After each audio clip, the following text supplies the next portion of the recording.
자, 이제 2강 들어가야 돼. 자, 2강 들어가기 전에 요거 좀 잠깐 좀 이야기를 할게요. 제가 자주 이야기하는 부분인데 워낙 중요하니까 다시 한번 이야기를 하겠습니다.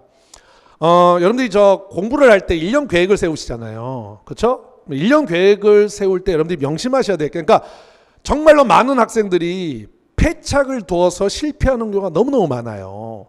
그러니까 예를 들면 이거죠. 실패를 할 때 여러 가지 원인이 있어요. 자, 공부를 열심히 안 해서 실패하는 경우는요, 해결책이 있어요. 공부를 열심히 하시면 돼요. 그렇죠? 진짜 해결책이 없는 건 뭔지 아세요? 공부를 열심히 했는데 떨어지는 거.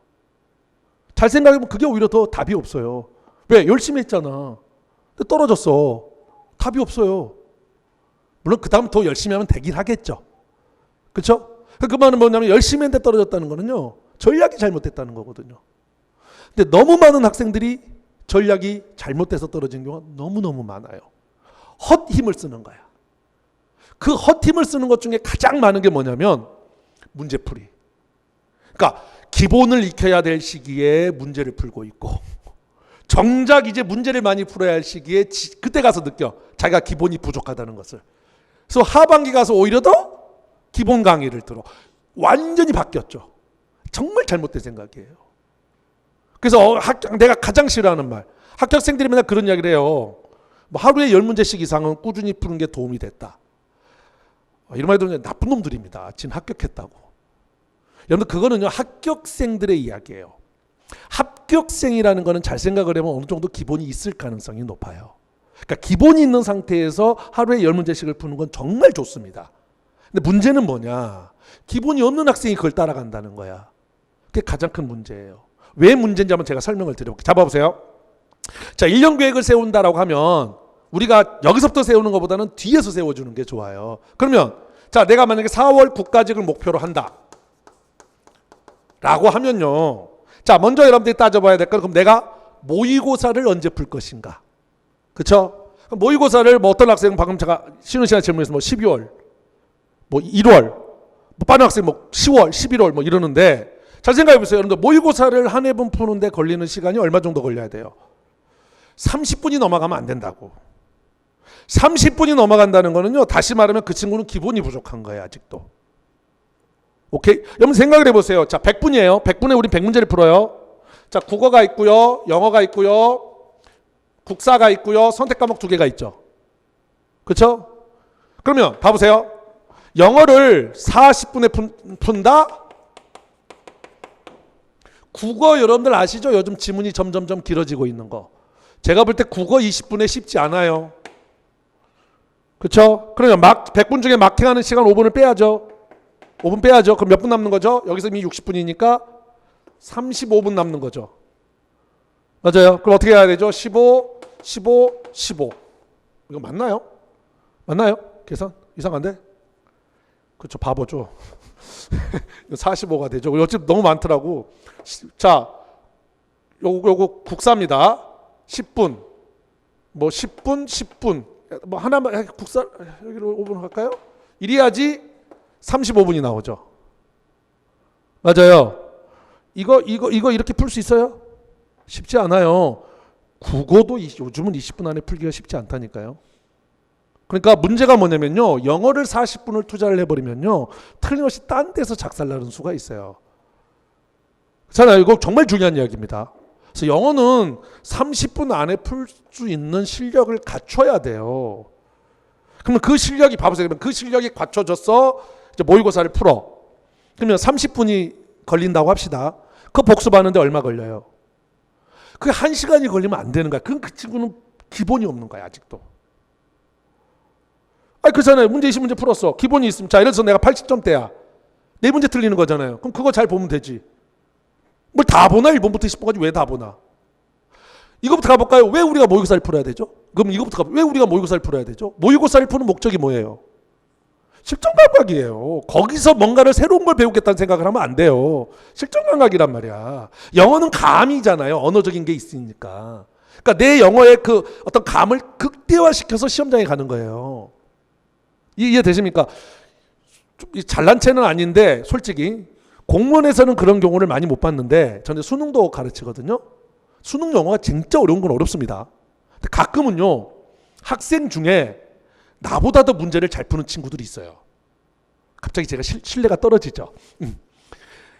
보면 수능은 진짜로 어려운 독해가 많아가지고요. 뭐가 있냐면 좀 언어적인 그게 있을 때가 있어요. 그럼 나도 헷갈리는 게 있어요. 근데 설마 아무리 제가 영어를 못한다고 학생보다 영어를 못하겠습니까?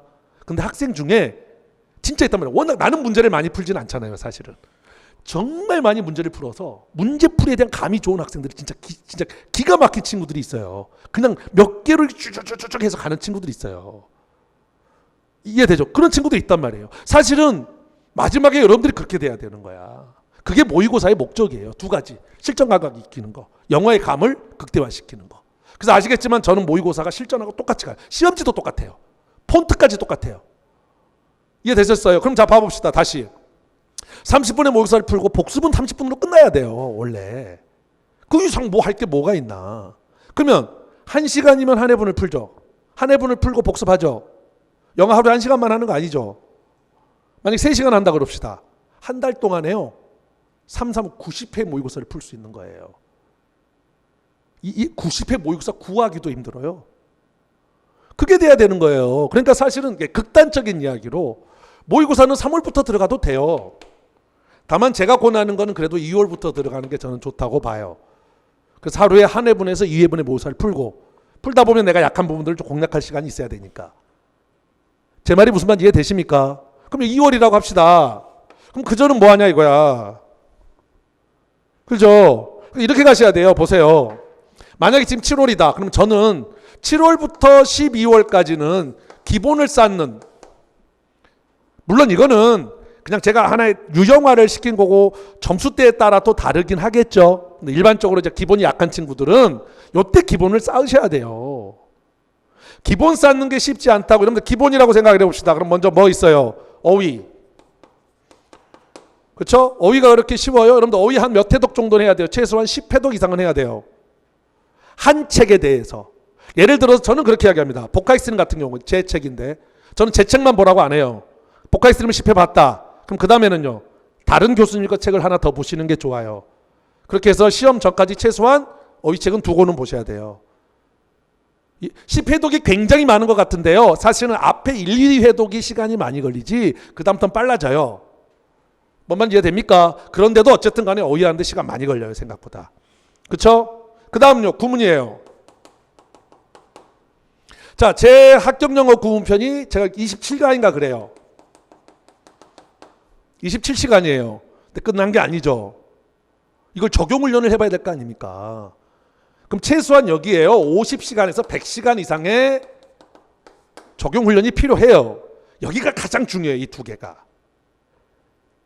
알겠죠? 그 다음 뭐가 이제 필요한 거예요? 이게 탄탄해지면 문법은 그만큼 줄어요.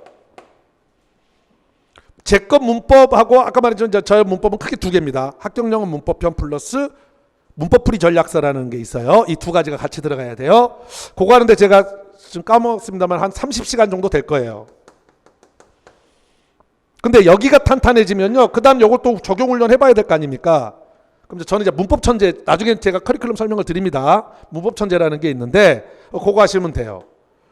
알겠죠? 그거 하는데 한 50시간에서 70시간 정도 걸릴 거예요. 됐죠? 그 다음 이제 독해가 있죠. 합격영어 독해편. 수업은 안 길어요.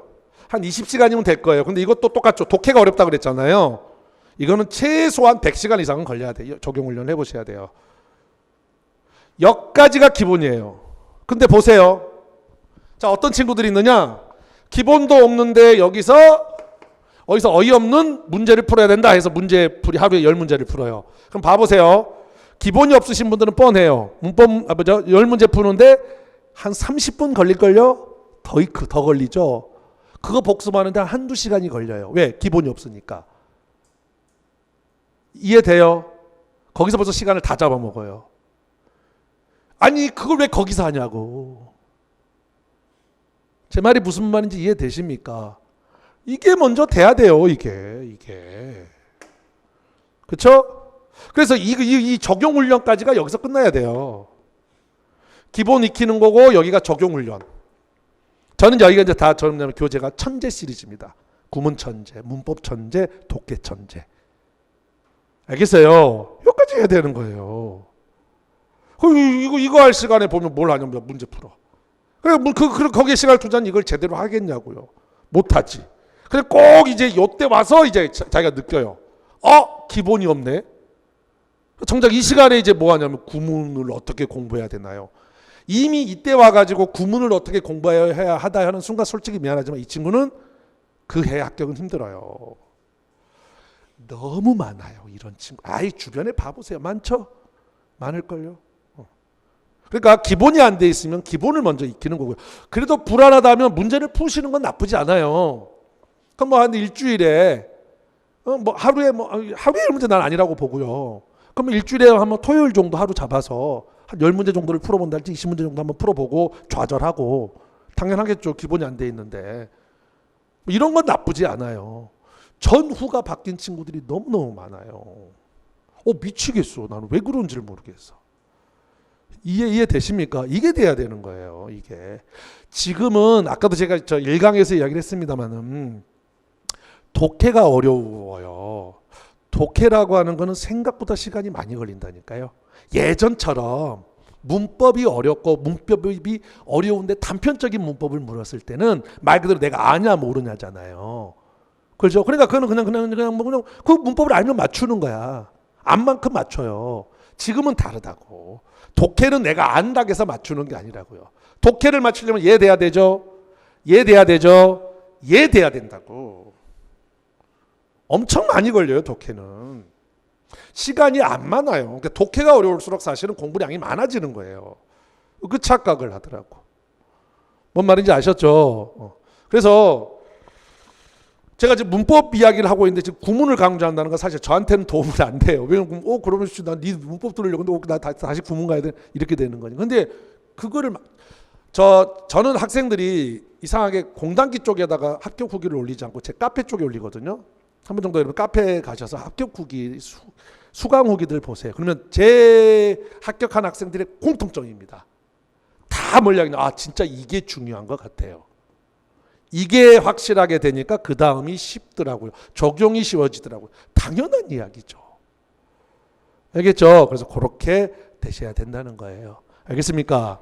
오케이. 이렇게. 그래서 현장 학생들은 이제 단과로 저한테 수업을 들으실 때는 이제 문법하고 알겠죠? 아까 말했죠. 문법하고 문법풀이 전략사 같이 들어가는 거고 초반에는 좀 아무래도 영어에 좀 기초가 약한 학생은 좀 투자를 많이 하셔야 되잖아요. 그럼 따로 여러분들이 시간을 재서 계획을 세워서 이 두 가지를 최소한 합격연구 구문까지는 계획을 세우셔서 오셔야 됩니다. 알았죠? 왜냐하면 문법을 배울 때는 사실 엄청난 구문 실력을 필요로 하지는 않아요. 알겠어요? 근데 단가를 따라오실 분은 이제 문법이 끝났잖아요. 그럼 그 다음 달에 들어가는 건 얘들이 들어갈 거란 말이야. 요 때는 달라요. 요게 안 돼 있으면 드러나 많아요. 이거는. 그래서 그 계획을 잘 세우시기 바랍니다. 아시겠죠? 물론 이제 현장에서 단과 들으신 분은 제가 1년 커리큘럼을 1년 계획을 몇 월에 뭐 하고 그 다음 달에 뭐 7, 8월에 뭐 하고 9, 10월에 뭐 하고 11, 12월에 뭐 하고 이것도 쭉 설명을 드릴 거예요. 오늘은 지금 그런 시간이 아니어서 제가 안 했지만 알겠죠? 이렇게 된다는 거예요. 자, 그럼 내가 돌아가서 다시 이제 문법으로 돌아가겠습니다. 그러면 그래서 다시 하나만 이야기할게요. 다시 기본이 약하신 분들은요 영어 점수에 대해서 처음에는 너무 신경 쓰지 마세요. 자기 어떤 심지가 있어야 되는 거야. 흔들리면 안 돼. 근데 여러분들이 지금 그 불안하잖아요. 내 인생이 달려 있으니까. 이 불안함을 좀 극복을 하셔야 돼요. 그래서 점수는 언제부터 신경 쓰는 게 좋냐면 11월, 12월부터 이제 조금씩 신경을 쓰셔야 돼요. 그 전에는 왜냐면 내가 점수를 신경 써버리면 기초 쌓는 거를 못 한단 말이야. 그러니까 이것만 하고 이제 설명을 들어갈게요. 여러분들 그림 중에 화가 중에 피카소 아시죠? 피카소라는 그림 보면 그거 어이없지 않아요? 그것이 누구나 그릴 수 있잖아. 근데 여러분들 피카소의 초기 그림 아세요? 피카소가요 정말 그림을 잘 그리는 친구예요. 친구는 아니죠. 피카소 초기 그림 봐보세요. 진짜 나도 피카소의 그 추상화가 왜 좋은지는 모르겠어. 나도 무식한 놈이라. 근데 피카소의 초기 작품 보시면요 기가 막히게 그림을 리얼하게 잘 그려요. 그러니까 일단 그 기본이 되고 변형이 되는 거지. 뭔 말인지 이해되십니까? 여러분들은 착각을 한다고. 피카소의 그림을 보면 이거 누구나 다 이렇게 그릴 수 있잖아. 그럼 여러분들이 만약에 그림을 시작을 해. 그럼 뭐부터 시작을 해야 돼요? 어떤 대상을 정확하게 그리는 그 기본부터 시작을 해야 되는데 착각을 해. 피카소 그림을 보고 이거 나도 그릴 수 있는데. 그러니까 기본을 읽고 그거부터 가는 거야. 절대로 그 그림이 나올 수가 없죠. 착각을 하신다고. 피카소의 그림이 나오려면요 단계라는 게 있는 거예요. 먼저 정확한 사물에 대한 묘사, 정확하게 그릴 수 있는 실력을 쌓는 거고, 그 실력이 쌓였을 때 그 다음 우리가 변형할 수 있는 능력이 생기는 거지, 기본이 없는데 어떻게 변형할 수 있는 그게 나오겠냐고요. 뭔 말인지 아시겠습니까? 그래서 그거 좀 잘 염두에 두시고 가시기 바랍니다. 자, 그럼 이제 오늘 이어서 가볼게요. 계속 하나. 능수동 말고 지난 시간에 잠깐 넘어간다고 그랬죠. 4페이지 나중에 5페이지 가보겠습니다. 자, 여기가 최근에 굉장히 잘 나와요. 뭐냐? 이 자리에 동사가 나오느냐 준동사가 나오느냐. 그쵸? 자, 이것도 똑같습니다. 근데 보세요. 좀 여기는 쉬웠죠? 자, 이거 전치사죠. 점령구를 가로쳐보라고요. 그쵸? 자, 여기도요. 인 전치사죠? 요거 어쨌든 그것도 점령구죠. 점령구죠. 그러면 스테어링과 열쇠까지 가로쳐줄 수 있죠. 좀 빠릅니까? 이해는 되셨죠? 그럼 끝났죠. 그럼 어떻게 돼요? 얘가 주어고 얘가 뭐일 수밖에 없어요? 동사일 수밖에 없죠. 너무 많은 시간, 얘는 이제 명사니까 목적어고요. 그러니까 여기는 뭐가 들어가야 됩니까? 동사가 들어가야 되겠죠. 이런 거 잘 나오죠. 자, 2번이 이제 보세요. 2번이 기출인데 2번도 한번 잠깐 보겠습니다. 2번이. 저 죄송한데 2번은 좀 나중에 해도 될까요? 이거 하고 나서 할게요. 오케이, 그럼 3번부터 가겠습니다. 3번. 자, 3번 더 봐보세요. 자, 먼저 우리가 점령구도를 좀 가로쳐 볼까요? 이거 점령구죠? 맞나요? 자, 이거 due to는 뭐뭐 때문에란 전치사 맞습니까? 가로쳐 봤네요. 됐죠? 그럼 이 자리가 동사냐 아니냐죠. 자, 그 다음에 여기 보시면 요거 bitter and slightly acid, 신맛까지 가야 되겠죠. 맞아요. 이걸 하나로 볼 수 있어야 돼. 이것도 구개념이에요. 이건 아까 제가 강조를 안 했던 부분입니다. 사법칙이에요. 형용사가 명사를 꾸미면 하나의 명사가 된다는데 제가 1강에서 자세하게 설명 안 했어요. 왜냐면 이게 지금 우리 수업은 아니니까 이렇게 하나로 볼 수 있어야 돼요. 그럼 여기 지금 뭐가 보이죠? 동사가 보이죠. 그럼 또 동사가 나올 수는 없죠. 그러니까 그럼 여기서부터까지는 ing로서 이 커피라는 것을 꾸미는구나가 되는 거죠. 그래서 답은 얘가 되는 거지 동사가 나올 수가 없다는 거예요. 지금 제가 뭘 이야기하려는 거냐면 여기는 동사냐 준동사냐는 거는 이제 굉장히 시험에 잘 나옵니다. 그러니까 이거예요. 문장형과 단락형이 문법 포인트들이 조금은 달라요. 문장형은 이때까지 계속 문장형이 나왔잖아요. 문장형은 이런 문제를 내기에는 이 자리가 동사야 준동사야를 내기에는 문장이 너무 짧아요. 그러니까 내기가 힘들어. 이해돼요? 근데 단락형은 다르죠. 아까도 얘기했죠. 문장이 길어진다고. 그러니까 단락형을 잘 봐보세요. 거의 한 20-30%는 이런 문제들이에요. 단락 포인트들이 조금씩 달라요. 이해되세요? 그러니까 이거는 구문능력이지. 이게 잡혀. 근데 그것도 봐보세요. 전면구도를 가로치면 좀 보이잖아. 그쵸? 자, 5번도 한번 봐봐. 4번이군요. 4번도 한번 볼까요? 여기다 한번 전면구도를 가르쳐 보세요. 이거 전치사 플러스 명사죠. 에스도 뭐뭐로서라는 전치사죠. 가로쳤죠. against도 전치사죠. 여기까지 가로쳐야 되죠. 중국 경제 관행이니까 하나의 반응 또는 반발로서 전면구죠. against도 전치사죠.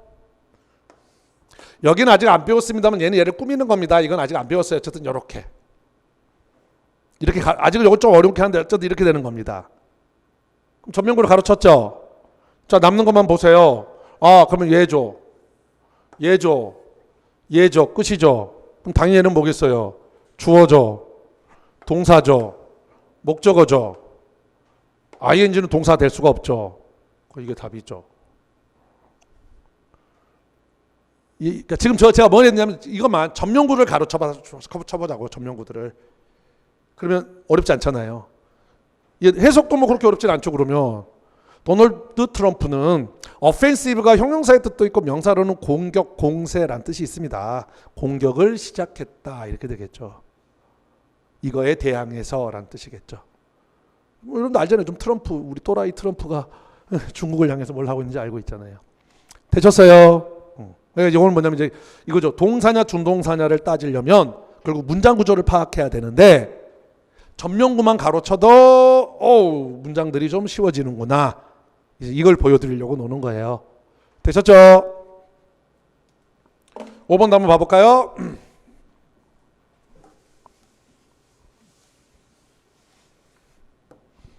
자, 이거 according to 뭐뭐에 따르면 이란 전치사라고 그랬죠. 요거 아까 지난 시간에 잠깐 이야기를 했죠. 요거 전치사가 나왔을 때 컴마 나오면 여기서 끊어주시면 여기까지가 되게 전명구일 거라고요. 물론 요거 그렇게 안 보더라도 여기고 온 전치사죠. 명사, 어부, 명사죠. 여기까지 맞아요. 명사, 어부, 명사죠. 아직 구문 능력이 좀 약하시면 좀 어렵긴 한데 그래도 대충은 보이죠. with 전치사죠. at 전치사죠. 이렇게 돼요. 그 다음에 뭐 이것도 전치사죠. 전명구. 그러면 제가 아까 준동사를 하나로 보라고 그랬죠. 여기까지를 하나로 보셔야 돼요. 하나, 둘, 셋. 이렇게. 그러면 얘가 뭐겠어요? 주어, 동사, 목적어겠죠. 이해되십니까? 그럼 뭐가 답이에요? 얘는 안 되죠. 얘가 답이죠. 여기도 뭐냐면 전명구도를 가르쳐보면 문장구조 파악이 쉬워진다는 거죠. 이해되셨어요? 아직은 좀 어려울 수 있어요. 근데 이제 제가 말씀드린 건 첫 시간에 이야기를 했지만 문법 내용이라기보다는 이런 식으로 가면 문법이 쉬워지고 어떻게 공부를 해야 되는지 설명을 좀 드리려고 하는 거예요. 됐죠? 자, 그 다음 6번도 한번 봐볼까요?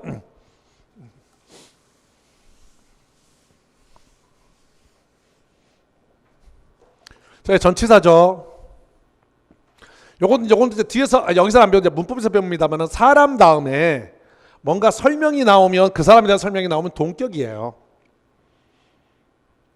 알겠죠? 네, 이것도 참고. 그럼 요거 여기까지입니다. 요건 얘를 꾸미는 거고. 그러니까 전치사 플러스 명사는 여기까지예요. 이렇게. 요건 조금 더 실력이 필요하네요. 됐죠? 그러면 자, 여기 하나죠. 복제 과정. 여기 하나죠. 얘가 뭐겠어요? 주어. 얘가 뭐겠어요? 동사. 얘는 PP니까 답이 안 되죠. 이렇게. 됐죠? 이게 지금 PP고 이게 BPP라는 걸 모르시면 기본이 아주 많이 안 되시는 거예요. 아주 기본적인 것들을 좀 쌓으셔야 돼요. 됐죠? 넘어갑니다.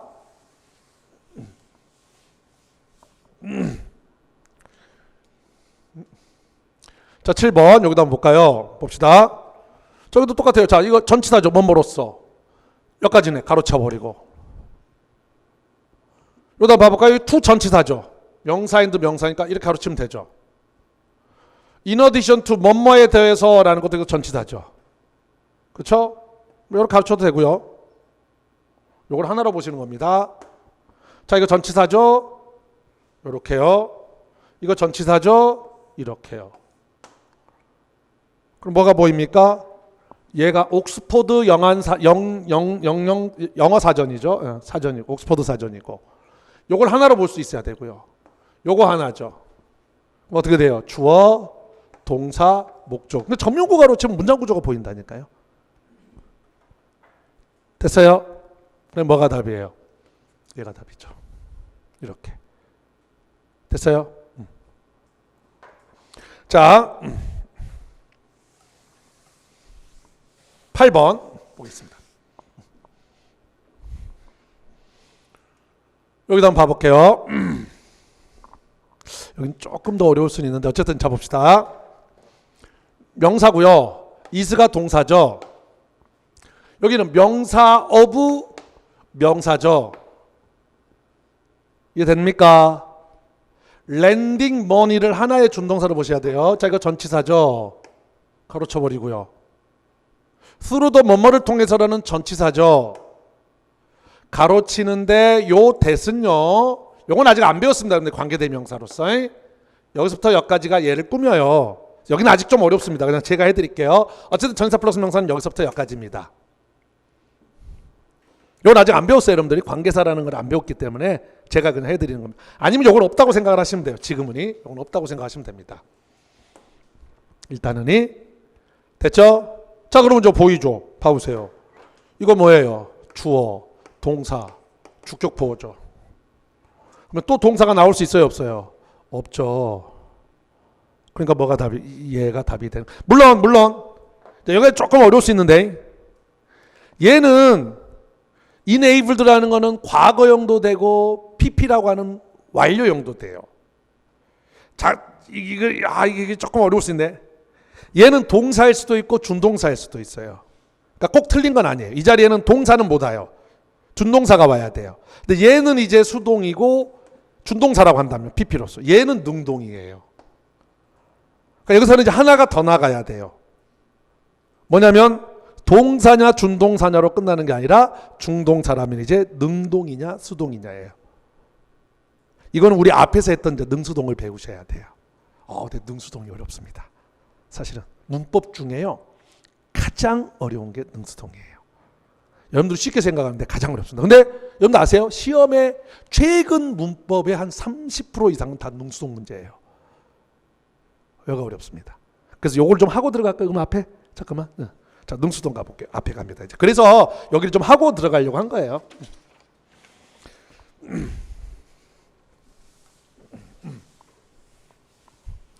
그럼 왜 지금 오늘 여기에 능수동을 넣어놨느냐? 능수동은 진짜 어려워요. 어려운데 여기도 그래요. 봐보세요. 전략이 없으세요. 자, 되게 여러분들 혹시 다른 교수님한테 능수동 배우신 분들을 어떻게 배워요? 이러지 않습니까? 능수동, 주어, 동사 잡아서. 그렇죠? 여기가 능동이냐 수동이냐를 구분하는 거 어떻게 하죠? 주어가 동사하다라고 해석하면 능동. 맞아요? 주어가 동사 되어지다 당하다라고 해석하면 수동. 맞아요? 그렇게만 배우지 않나요? 아예 안 배우셨군요. 이거 아닙니까? 봐보세요. 주어가 동사하다라고 해서 말이 되면 능동. 주어가 동사 되어지다나 당하다라고 해서 말이 되면 수동. 맞아요? 근데 보세요. 이렇게 풀면요 굉장히 많은 문제점들이 생깁니다. 제가 한번 물어볼게요. 잠깐만요. 주어죠. 보세요. 동사죠. 자, 여기가 캐시 현금이에요. 여기가 샌드 보내다. 현금이 보내요, 보내줘요. 이건 여기서부터 막히면 안 되는데. 현금이 보내요, 보내줘요. 보내지지 않나요? 이거 안 되면 국어가 안 되는 건데. 현금이 보내요, 보내줘요. 보내지죠. 그러니까 이건 뭐예요? 수동이죠. 맞아요? 자, 컴퓨터. 금부터 가볼까요? 골드. 금이 발견해요, 발견되어져요. 금이 발견되어지지 않습니까? 맞아요? 자, 컴퓨터가 사용해요, 사용되어져요. 사용되어지지 않습니까? 맞아요? 자, 갑니다. 이제 뭐 할까? 노예 일해요, 일 되어져요. 일해요, 일 되어져요. 다시 말하면 능동이에요, 수동이에요? 애매하죠. 돼요? 일해요, 일 되어져요. 배우가 나타나요, 나타나져요. 어렵잖아. 어렵다니까요. 게임이 이겨요, 이겨져요. 어렵잖아요. 이걸로 안 풀리는 거 진짜 많아요. 근데 이렇게만 해. 안 되죠. 이렇게만 가지고는 안 된다고요.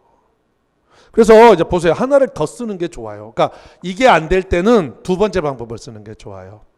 이것 똑같습니다. 주어가 동사다는 능동이죠. 자, 이렇게 해서 안 될 때는요. 주어를 동사하다라고 해보세요. 그래서 말이 되면 수동이에요. 이럴 때 역으로 질문하는 게 좋습니다. 뭔 말인지 다시 가볼게 봐보세요. 일하죠. 누가 일해요? 노예가 일해요? 노예를 일해요? 여러분들 해보시라고. 노예가 이거 안 되면 안 되는 건데. 노예가 일해요? 노예를 일해요? 노예가 일하잖아. 노예가 일하지 노예를 일하진 않잖아요. 그러니까 능동이라고. 예, 이해돼요? 나타나죠? 해보세요. 누가 나타나요? 배우가 나타나요? 배우를 나타나요? 배우가 나타나는 거 맞아요? 됐어요? 이기다죠? 게임이 이겨요? 게임을 이겨요? 바꿔봅시다. 누가 이겨요? 여러분들 해보세요. 누가 이겨요? 선수가 이기지. 한국이 이기지. 뭐를 이겨요? 게임을 이기죠. 게임이 이겨요? 게임을 이겨요?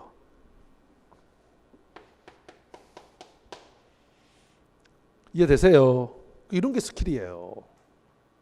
왜 이런 문제가 생기냐면요. 하나 간단히 이야기. 왜 이런 문제가 생기냐면요. 왜 능수동이 어렵냐면요.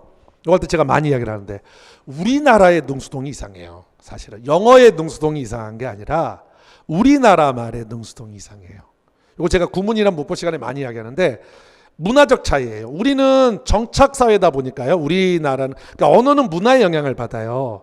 우리나라는 여러분 되게 농경 문화잖아요. 농경은 정착 사회죠. 정착 사회란 건 뭐냐면 내가 이렇게 계속 봐왔던 애들이에요. 그래서 우리나라 말은 상황어라는 말을 많이 써요. 상황에 맞춰서 대충 가요. 근데 영어는 되게 농경보다는 목축이 발전했던 그런 유럽 쪽 좀 이런 데가 많아요. 그러니까 안 봐. 그래서 오히려 명확하게 가야 돼요. 이거 좀 복잡한 이야기긴 한데. 그래서 우리나라 말은요. 능동이냐 수동이냐를 정확하게 잘 안 밝히는 경우가 많아요. 그래서 상황으로 아는 거야. 왜냐면 내가 계속 얘를 봐왔으니까. 근데 영어는 달라요. 그 우리나라 말이 이상한 거야 사실은. 뭐 이상하다고 할 수는 없지만. 가장 대표적인 게 이거죠. 나는 그 뉴스를 듣고 깜짝 놀랐다라고 우리는 능동처럼 이야기하죠. 놀라졌다라고 안 하잖아요. 근데 영어는 수동을 쓰죠. I was surprised라고 수동을 쓰죠. 잘 생각을 해보면 능동이 아니죠. 어떻게 놀라는 게 능동일 수 있어요. 내가 능동적으로 아이고 하고 놀래요? 잘 생각해보면 했더니 얘가 놀래. 얘가 놀람을 당하지. 그잖아요. 그러니까 우리나라 말의 능수동이 사실은 좀 이상해요. 이상하다고 하긴 그런다. 명확하게 잘 안 밝혀요. 그래서 반대로 우리가 능수동이 어려워요. 우리나라 말이 애매해버리니까. 그래서 이걸로는 안 되는 거야. 이렇게 가는 건 우리나라 말의 능수동이 명확한 거에만 적용이 되는 거예요. 했던 요것들. 이해되죠? 그렇지 않은 것들. 그러니까 수동의 한국말의 수동이 이 정도면 영어의 수동은 이 정도인데 여기에 해당하는 것들은 이걸로 안 돼요. 그래서 두 번째 방법을 써야 된다는 거야. 아시겠어요? 그렇게 해보니까 조금은 낫잖아요. 훨씬 더 낫죠. 이걸 이렇게 연습을 하시면 돼요. 그럼 이제 나중에 능수동은. 됐죠? 그 다음에 하나가 더 있어요. 이제 또 하나 제가 말씀드린 게 항상 뭘 보냐면 여기 뒤에 명사의 유무를 볼 필요가 있어요. 그래서 잠깐 능수동 보시면 위에. 그러니까 요거를 이해하라는 거 아니야. 요건 지금 뭐냐면 이건 다 문법 시간에 우리 할 거예요. 다만 제가 여기서 이걸 넣어놓은 이유는 뭐냐면 그냥 단순하게 그냥 문법책대로만 외운다 그래서 그게 적용이 안 될 때가 많다고요. 그런 것들을 위해 이런 스킬들이 필요하다라는 거야. 그 이야기를 하려는 거예요. 능수동은 굉장히 어렵습니다. 아우 진짜 어려워요. 나중에 이제 문법에서 좀 더 깊이 가보면 알겠지만 진짜 어려워요. 그래서 저는 능수동을 두 가지. 첫 번째는 뒤에 목적어가 있는지 없는지를 판단하는 그게 명사의 유무예요. 두 번째 해석인데 해석을 그냥 주어가 동사하다 라고 해석이 되면 능동, 주어가 동사되어지나 당하다 또는 주어를 동사다라고 해석이 되면 수동이다 까지를 익히셔서 이걸 법칙을 가는 거예요. 알겠죠? 이 명사의 유무는요 왜 또 중요하냐면 하나만 더 가볼게요. 여기 봐보세요. 여러분들 컴퓨터가 사용하다 여기 했을 때 여러분 수동이라고 그랬죠? 이거 능동 돼요. 이렇게 가면 능동이 되죠. 컴퓨터가 사용했다 그 프로그램을 이럴 수 있잖아요. 컴퓨터가 그 프로그램을 사용되죠. 이때는 뭐예요? 능동이죠. 이해돼요? 여러분들 일이 요구합니까? 요구되어집니까? 일, 더 워크, 일이 디맨드 요구해요? 요구되어져요? 요구되어지죠, 일반적으로는. 근데 그 일은 많은 시간과 노력을 요구한다 이럴 수 있죠. 그때는 이 일은 요구한다에 요구되어진다. 능동이죠. 그 일은 많은 시간을 요구한다죠. 이해돼요? 그래서 명사의 유무를 보는 게 중요해요. 요 말은 조금 어렵습니다. 어쨌든 참고. 이게 요런 스킬들이 필요하다라는 거야. 그래서 항상 능수동은 두 가지를 써야 돼요. 하나는 명사의 유무. 근데 이건 예외가 많습니다. 그래서 이거는 구문이 탄탄하면 굉장히 쉬운데 이것도 조금 더 깊이 있는 건 문법 시간에 합니다. 알겠어요? 그러니까 지금 다시 여러분들 이게 있어요. 수업을 듣다 보면 이해가 안 되면 뭐야 이 수업 이런 게 있는데 지금 오늘 내가 말하는 목적은 이해를 시키는 게 아니라 문법은 이렇게 공부를 하는 이렇게 하는 것이다. 방향성을 잡기 위한 거예요. 능수동을 내가 넣어놓은 이유는 단순히 이렇게만 가시면 되는 게 아니고 이런 스킬들이 필요하다. 이런 것들까지를 익혀서 가셔야 맞춘다를 지금 이야기를 해드리려고 지금 능수동 하나 예를 든 거예요. 이해되셨습니까? 그래서 요건 예외가 좀 있어요. 그런데 그래서 두 가지를 같이 써보셔야 돼요. 그럼 예를 들어서 여기 봐보세요. enable 있죠? 뒤에 뭐 있어요? 명사 있죠? 명사 있죠? 얘는 능동이 맞아요. 이런 식이죠. 여기를 좀 더 깊이 가면 이제 저한테서 구문 배우신 분들은 알아요. enable은 저한테서 구문을 배우시면 오형식에서 배우거든요. enable은 뒤에 목적어 다음에 투부정사가 나오는 구조로 오형식이에요. 그럼 이건 목적어고 뒤에 투부정사 있으니까 목적보 다 나왔죠. 그러니까 얘는 능동일 수밖에 없어요. 절대로 수동일 수가 없어요. 이거 중요합니다. 이거 왜 중요한지 아세요? 하나만 다 잡아보세요. 잠깐 봐보세요. 이러면 이거 해석할 필요가 없죠. 잘 들어보세요. 잘 들어보세요. 이거 그냥 이거 뒤에 이거 딱 이거 명사 이건 능동이네. 이러면 빠르죠. 안 그러면 어떻게 해야 돼요? 이게 아니면 이거의 의미상의 주어를 잡아야 되죠. 그렇게 해서 주어가 가능하게 하는 건지 가능함을 당하는 건지까지 잡아야 되죠. 그럼 해석을 해야 되죠. 전체 문맥을 잡아야 되죠. 시간이 많이 걸리죠. 많이 걸리죠. 아까 제가 영어는 30분에 풀어야 된다고 그랬잖아요. 쉽지 않아요. 오늘 지금 문법인데 자꾸 딴속 새는데 어쨌든 이것도 하나만 이야기했어요. 여러분들 30분인데요. 봐보세요. 그러면 아까 이제 문법이 4문제죠.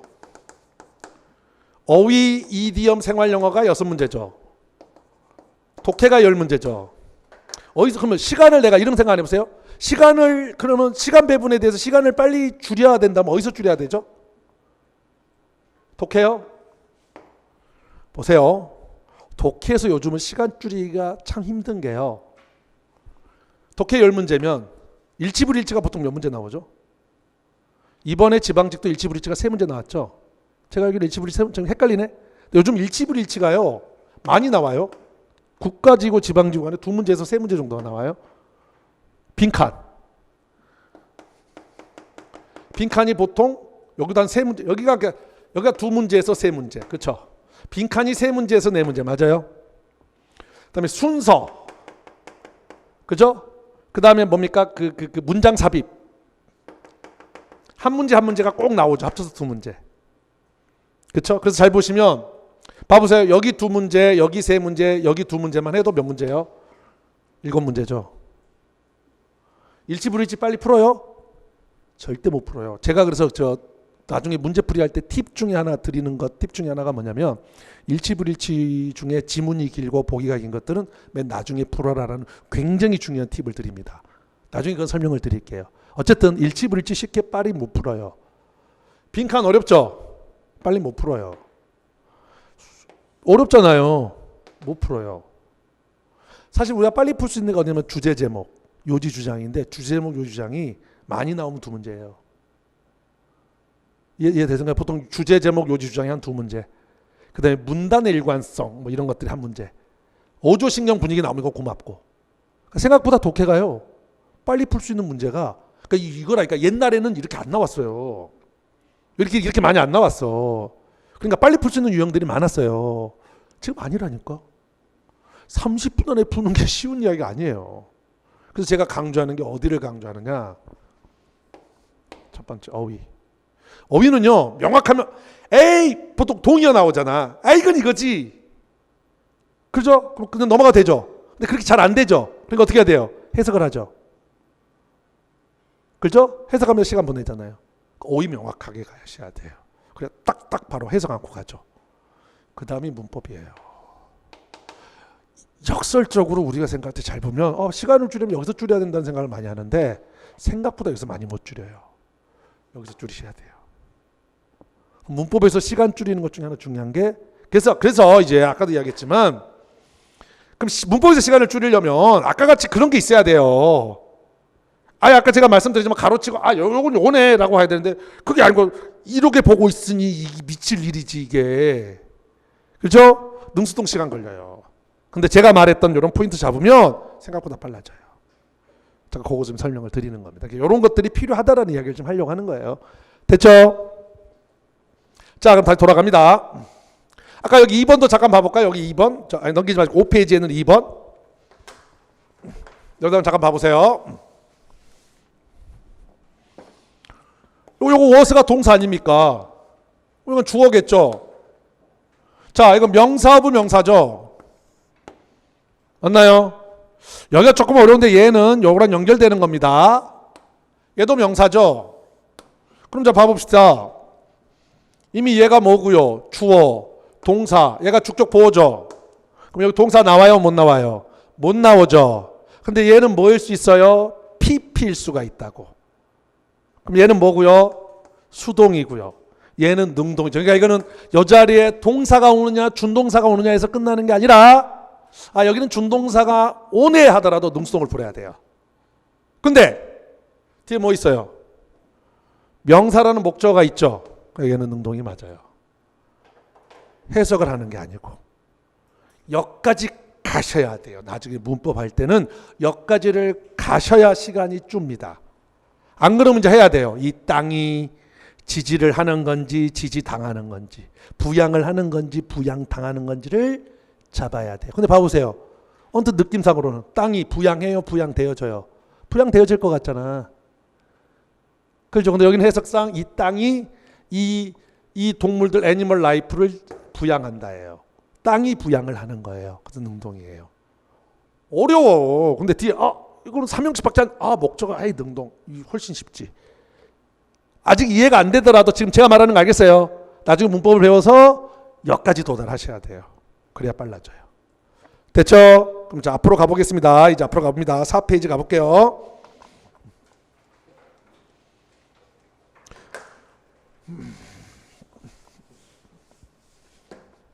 자 갑니다.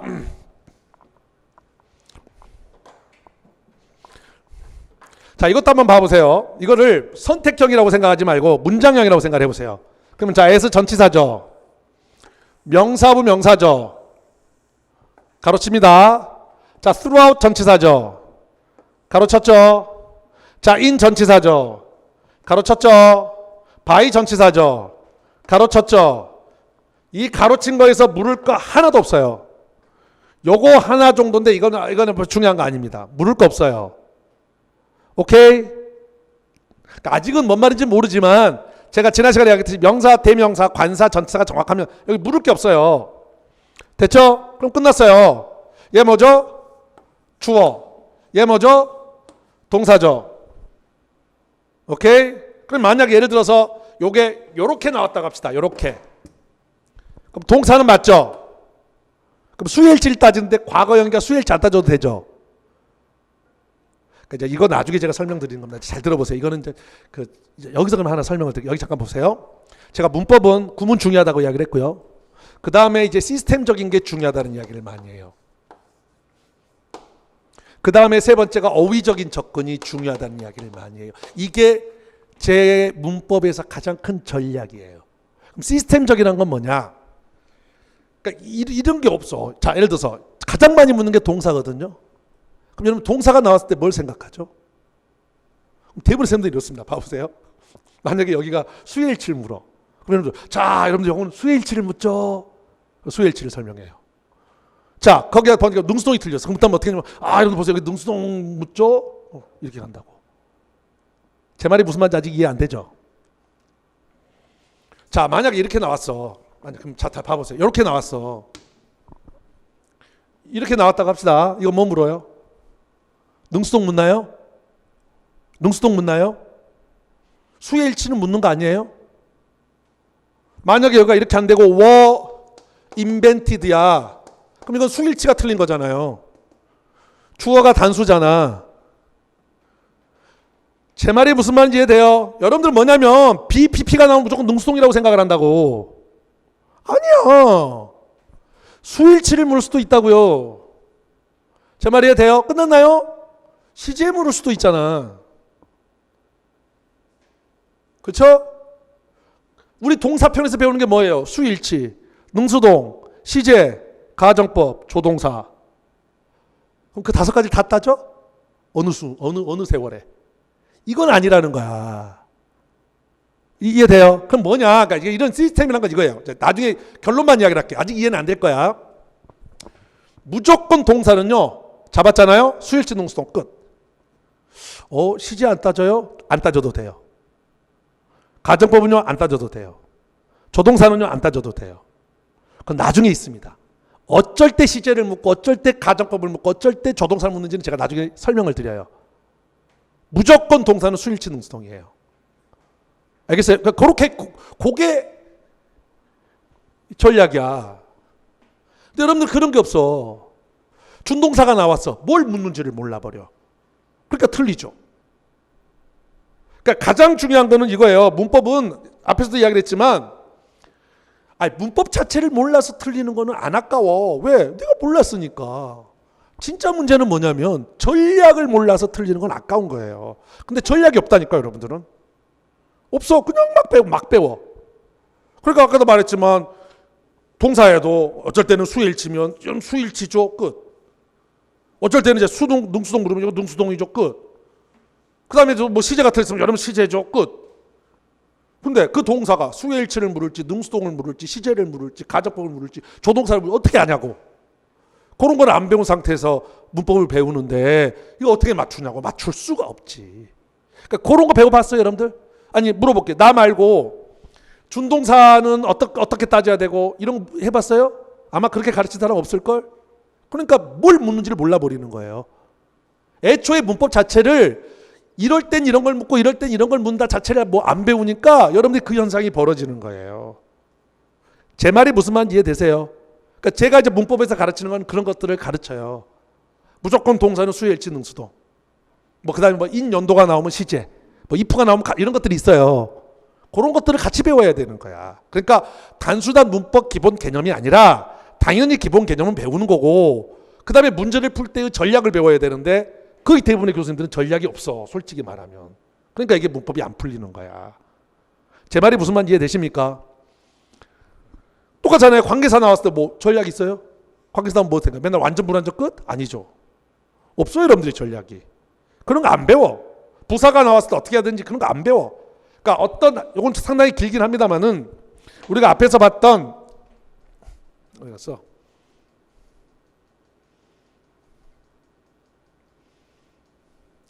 요거. 그러니까 제가 처음에 1강에서 했지만 이건 전략이 필요하단 말이에요. 이건 솔직히 딱 밑줄이 쳐지니까 조금 전략이 없어도 여러분들이 잡아가요. 공부 실력이 있으면. 그쵸? 가장 큰 문제는 얘예요. 근데 전략이 없어요, 여러분들은. 그러니까 여기서 아까도 말했지만 여기서 때까지가 다 똑같은 단어야, 여러분들한테는. 똑같은 중요한 단어야. 그러니까 답이 나올 수가 없지. 물론 해설 보면 알지. 그때는 이 단어에 대한 해설을 딱 설명을 해주니까. 이해되셨죠? 그게 아니라고. 그러니까 그 전략들이 있어야 된다고. 그게 가장 중요한 게 시스템이에요. 이 중에 중요한 것들이 있다고. 가장 중요한 건 뭐냐? 동사, 준동사. 그 전에 죄송합니다. 그 전에 관계사나 의문사 같은 거. 첫 번째. 그 다음에 동사, 준동사. 그 다음으로 중요한 게 형용사, 부사. 나머지 명사, 대명사 아까 이야기했잖아요. 그러니까 그건 빼버리면 되고. 그 다음에 동사는 그럼 어떻게? 딱딱. 관계사는 어떻게? 딱딱. 준동사는 어떻게? 딱딱. 이렇게 정리가 돼야지 적용이 되는 거지. 제 말 무슨 말인지 이해됩니까? 근데 그런 거 배우냐고. 안 배우잖아. 그러니까 똑같은 현상이 항상 말하지만 꼭 답답하지. 내가 보는 입장에서는. 맞출 수 없게 배워요. 이해되셨죠? 그게 있어야 되는 거야. 그게 이제 제가 말하는 시스템이에요. 그러니까 방금 이야기를 했지만 그럼 다시 돌아가서 이제 여러분들이 저한테서 쭉 배우고 나면 배우는 포인트가 여기죠. 요것도 만약에 물론 이렇게 돼 있으니까 이거 능수동을 묻지만 그렇게 가지 말자고. 그러면 먼저 돼야 되는 거는 전명구를 가로치고 그 다음에 여기 어휘에 나오는 명사들은 묻는 거 하나도 없다는 생각을 딱 가지는 거고, 그러면 쉬워지지. 요거 하나야. 이게 주어지만 얘도 묻는 걸 없다고, 명사로 봤을 때는. 끝난 거야. 동사. 그럼 동사는 항상 묻는 게 수일치 능수동. 끝. 그럼 이제 보시면 코카콜라가 발명해요, 발명되어져요? 이건 쉽네. 게다가 뒤에 명사가 없죠. 명사가 없으면 되게 수동이에요. 이거 위험한 이야기입니다. 근데 나중에 문법 가서 좀 더 설명할 거예요. 뒤에 명사가 없어도 능동인 경우 있어요. 근데 오늘은 간단히만. 알겠습니까? 이렇게. 그래서 자꾸 제가 오늘 이야기하는 건 딱 하나예요. 전략이 있어야 돼. 전략이. 체계적인 전략이 있어야 돼요. 근데 그게 없는 상태에서 배우니까 제가 볼 때 좀 답답하죠. 여기 이제 이게 2019년 서울시 9급이었는데요. 보세요. 먼저 여투부정사는 몇 가지죠. 이걸 꾸민다는 생각을 가지셨어야 되고요. 얘가 주어고 동사죠. 그러면 이렇게 보면 이건 수동이에요.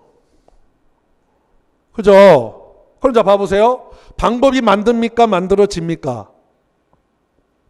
만들어져. 이렇게 하면 다 틀리는 거야. 그게 이거 지워버렸네. 그게 이거 아닙니까? 여러분들이 말한 거. 주어가 동사되는 능동, 주어가 동사 되어지다는 수동으로 가신 분들은 다 틀려요. 이해되셨어요? 그렇게 하는 게 아니라고. 그럼 여기 보시면 지금 여기서 여러분들 하나 봐야 될 거는 뒤에 명사가 있다는 거. 이거 전명구니까 가로쳐버리면. 이걸 주목을 하셨어야 돼요.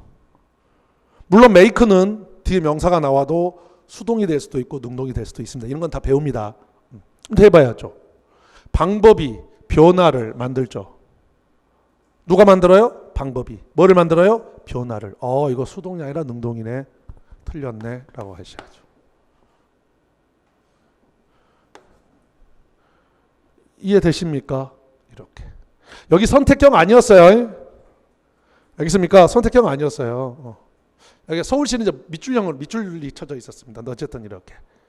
됐죠? 물론 이건 해석을 하면 이제 이거예요. 그 과정의 속도를 올리는 또 다른 방법은 새로운 시스템으로의 변화를 만드는 것이다 해서 구문적인 요소가 있긴 했는데 어쨌든 이 시험은 이렇게 나왔다고요. 이렇게 쳐져 있고 이렇게 밑줄이 쳐져 있었어요. 그리고 뭘 묻냐? 이건 능수동 묻겠죠. 당연히. 수일치는 물을 수가 없고. 그럼 능수동을 따질 때 근데 여기 뭐가 있냐면 뒤에 명사가 있단 말이야. 이거에 주목을 했어야 돼요. 그러면 앞에 이건 주어고 요거 꾸며진 거 빼버리면 요 주어고. 잠깐만, 그럼 뭐가 방법이 변화를 만드네? 방법을 만드는 게 아니라 방법이 변화를 만드네가 돼야 된다고. 그러니까 여기는 뭐요? 뒤에 명사에 주목을 하셨으면 안 틀리는 문제였다고. 근데 그렇게 안 하시는 분들은 뻔하죠. 일반적인 건 변화가 방법이 만드는 게 아니라 방법이 만들어지지 않아요?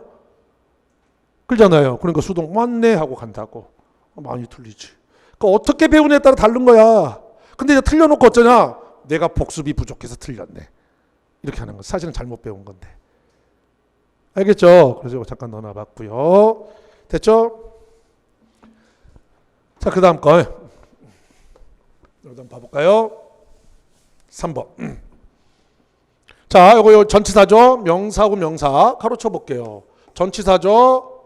자, 명사어부 이 ing는 여기까지입니다. o와 ing입니다. 여긴 좀 복잡하게 어쨌든 여기까지예요. 이렇게 가로칠 수 있어야 돼. 좀 어렵죠. 준동사는 어렵습니다.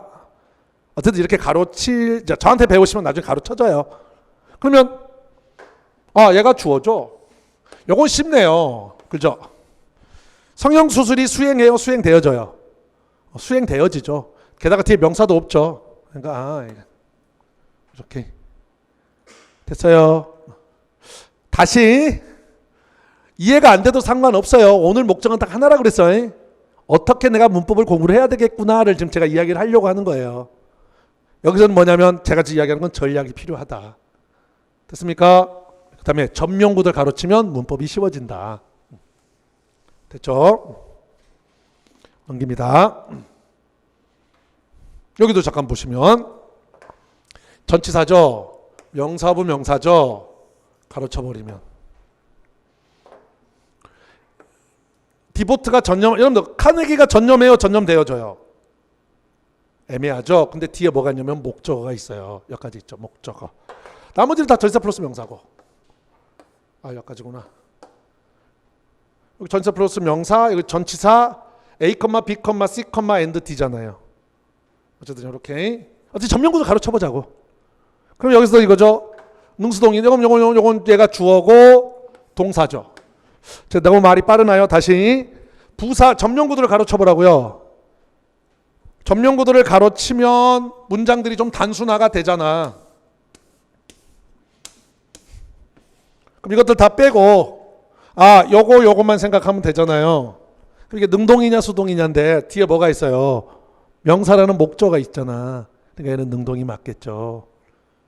이해되셨어요? 그래서 얘는 능동이 맞는 겁니다. 이런 식이죠. 됐죠? 넘어가 될까요?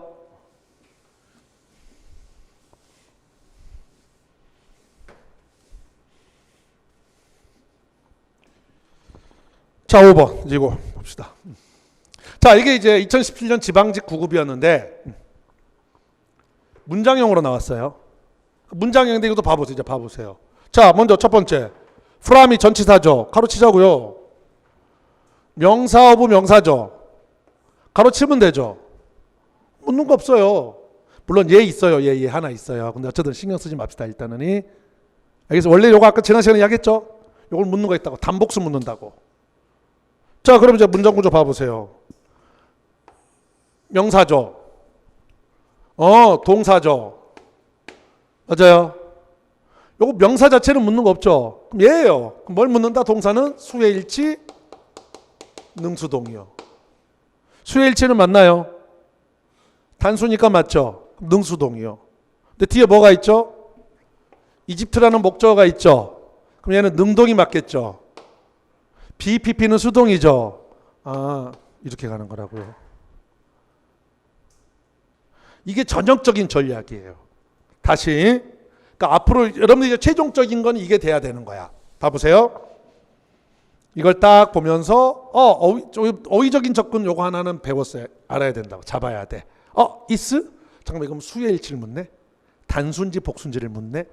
is냐 대어냐. 이걸 먼저 봐요. 이건 아직 안 배웠지만 그 다음은 없어. 어휘적인 거는. 그러면 이제 보면 구문적으로 전면구를 가로치고 여기는 얘 말고는 여기는 묻는 게 없네. 그러면 이제 요게 주어인데 얘도 명사적으로는 뭐 묻는 거 없네. 얘가 동사네. 그럼 동사는 무조건 수의 일치 능수동을 따져야지. 끝. 이게 최종적인 문법이 여기까지 가야 되는 거예요. 그래야 맞추는 거지. 이런 것도 없이 어떻게 맞추냐고. 이런 문장이 4개가 나오는데 이해되셨죠? 그러니까 자꾸 제가 말한 거고요. 여러분들 개념만 배워. 기본 개념만. 이런 전략은 배우지를 않아. 공무원 강의들의 특징이에요. 내가 보면. 개념, 이론만 설명을 하지 문제가 나왔을 때 어떻게 이거를 효율적으로 푸는지에 대한 전략을 설명하시는 분들은 제가 볼 때 없어요. 없어요. 제가 보면. 구문도 보면 어떤 전략이 없고 특히 가장 독해. 너무 없어. 독해도 보면 다 그렇죠. 자, 독해에서 그 이야기하는 것 중에 하나도 그거예요. 대부분의 쌤들 독해 강의 보면 다 이래요. 빈칸이다. 복이 딱 있으면. 잘 봐보세요. 내 말이 틀리나. 그럼 딱 저는 이렇게 해석을 쫙 해요. 해석을 쫙 하죠. 꼼꼼하게 해석을 해주죠. 그래서 뭐냐면 이제 아까도 말했지만 추상적인 소재가 나오면 막 거기에 대한 부연 설명까지 쫙 이야기를 해줘요. 그래서 여기를 완벽하게 이해를 딱 해요. 이해시켜줘요. 그래서 답은 3번. 아니, 생각해. 이게 무슨 의미가 있어? 생각을 해봅시다. 여러분들 그렇게 완벽하게 이게 해석이 돼요? 안 되잖아.